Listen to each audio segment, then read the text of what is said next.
That whenever went into tower number one went into it and stayed there. We have not seen any evidence of any other fire on the south side of the World Trade Center. Tower number two, at least from our vantage point, appears to be unaffected. This appears to be entirely in tower number one.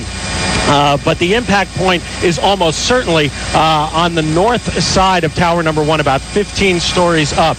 We're just getting a look at the street. The traffic on West Street at this point is just beginning to come to a stop. That hasn't really happened yet.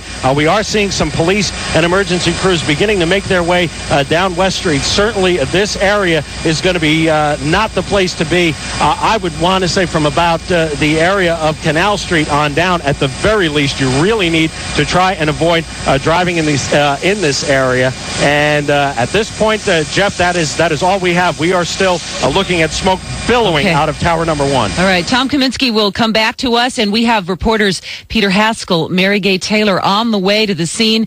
Our producer Kelly Edwards on the ground, not far, has given us a good view from the ground, and Tom Kaminsky will continue to give us a bird's eye view, and that's why you want to stay with us on WCBS 880.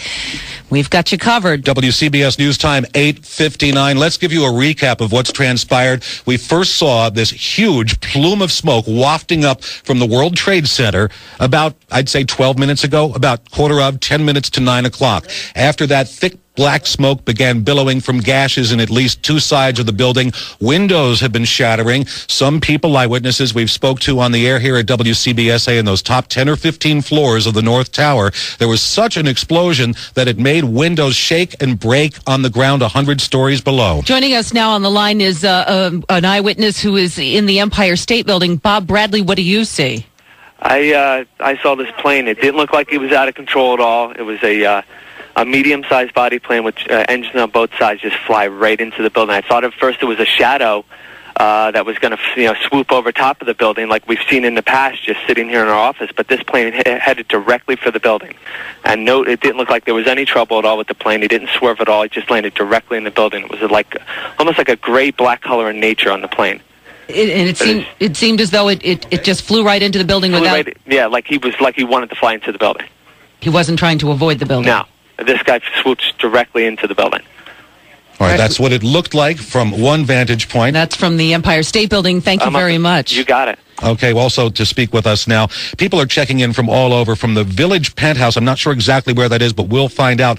Carl Tendler is joining us. Where are you located? I'm near Washington Square Park. I live in a penthouse which faces directly the two World Trade Center buildings. Were you looking outside when this happened? I heard noise overhead. And I got up to see what it was. It was a low-flying aircraft. It was about 150, 200 feet off my penthouse. He was flying straight ahead, and he pulled up a little bit and went into just hit the side of the World Trade Center. There was a huge flash. The aircraft looked like he was a DC-3.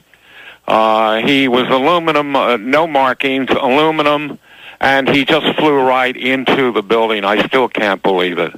All right, thank you very much. That's what you saw from north, right?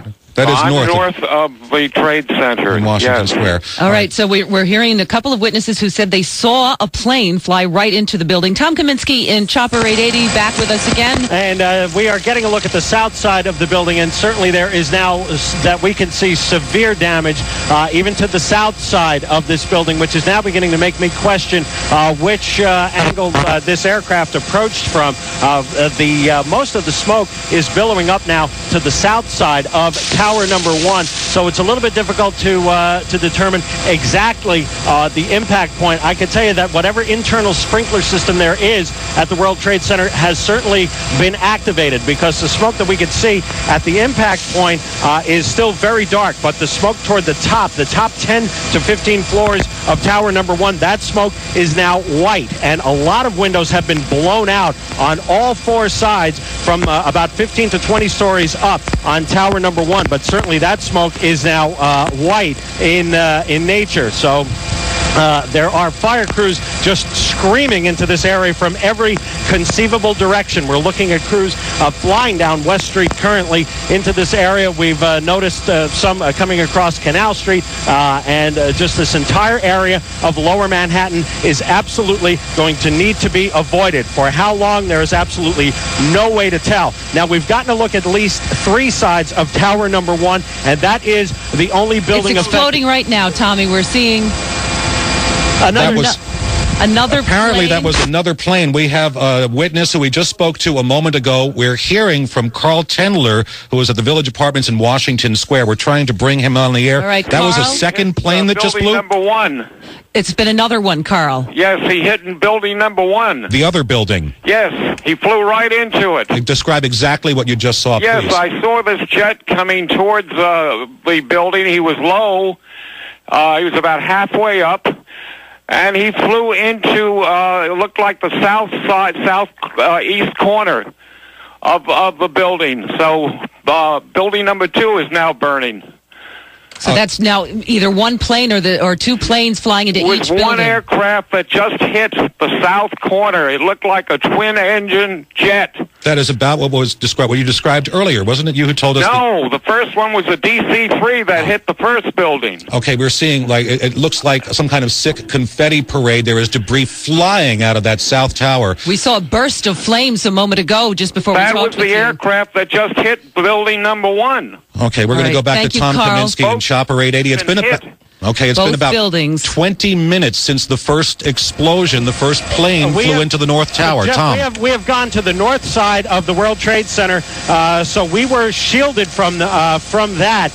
But just moments prior to that, we were getting a look at Tower Number 1. That was unaffected. But as we were looking back, we did see a second explosion of some type in Tower Number 1. So both of the towers of the World Trade Center are now affected. This second explosion has just happened. We're still looking at debris still raining down, and now from Tower Number 2. My correction there. The second explosion just happened at Tower Number 2. This is in the general area of where the first one was, but a bit farther down. I want to say maybe about 20 to possibly 25 stories down, and this would be on the northeast corner from what we can see of Tower Number 1. So we now have both of the towers of the World Trade Center at this point in flames. And there are some transmitters, of course, on top of one of those buildings, and that is affecting some of our broadcast friends right now. Some of the TV stations are off the air at this point, so we will try to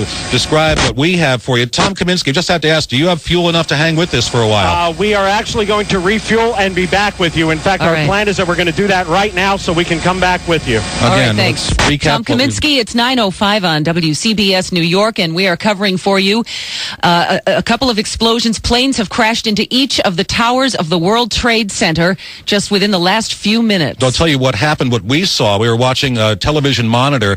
We were watching the smoke, the thick black smoke coming from the gaping holes in the North Tower.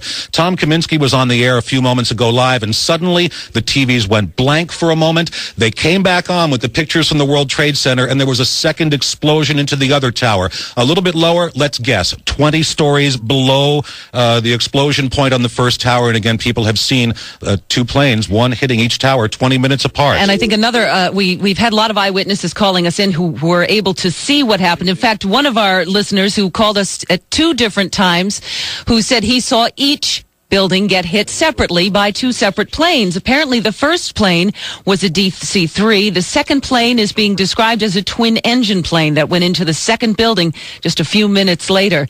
People have been telling us that they don't believe that the plane had been trying to avoid the building. It almost looked as though it had intended to fly right into it. All right, Tom Kaminsky's still with us, so he has to refuel, but let's go up to Chopper880. Yes, what's happening now, Jeff, is that we've had all aircraft operations in and around this area of Lower Manhattan suspended entirely. LaGuardia Airport has said there are 2 confirmed aircraft into the World Trade Center, and they want no one at all in this area. They are, in effect, if you can possibly picture this, cordoning off the entire area around the World Trade Center and around Manhattan from at least Midtown on south. So we will be looking